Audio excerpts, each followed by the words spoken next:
अंग्रेज़ों के साथ हिंदुस्तानियों की पहली जंग। वैसे तो औरंगज़ेब रहमतुल्लाहि अलैहि ने अंग्रेज़ों को जंग के मैदान में ईंट से ईंट बजा दिया था। अंग्रेज़ औरंगज़ेब के सामने टिक न सका था।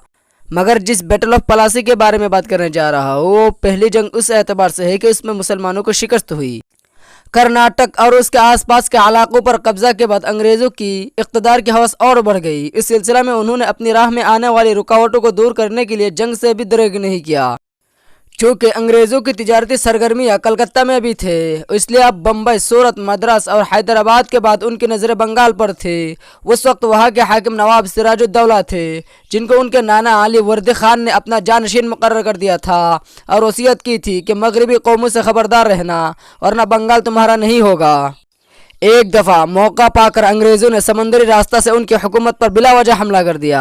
सिराजुद्दौला अपनी उस तौहीन को कब बर्दाश्त करता, चुनांचे उसने 20 जून 1757 को प्लासी के मैदान में अपनी 70,000 फौज के साथ अंग्रेज़ों के सिर्फ 3,000 फौज का मुकाबला किया।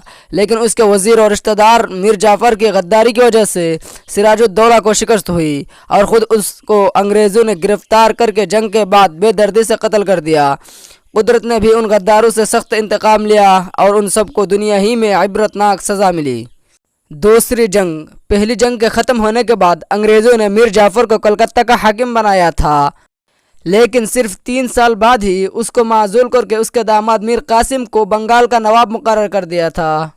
लेकिन अपने ससुर के ख़िलाफ़ उसने अंग्रेज़ों के इशारे पर चलने से इनकार कर दिया और अपनी सल्तनत में अंग्रेज़ ताजिरों की तरह हिंदुस्तानी ताजिरों पर से भी तिजारती महसूल को ख़त्म कर दिया था। उस तरह गोरे और काले ताजिर एक ही सफ़ में आ गए और अंग्रेज़ों ने दोबारा उसके खुसर मीर जाफ़र को 1763 में बंगाल का हाकिम बना दिया।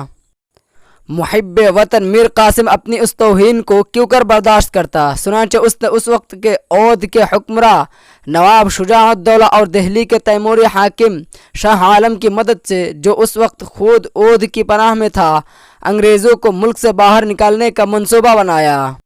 उनकी अंग्रेज़ों के साथ 22 अक्टूबर 1764 को बक्सर के मैदान में एक खून रेज़ी लड़ाई हुई।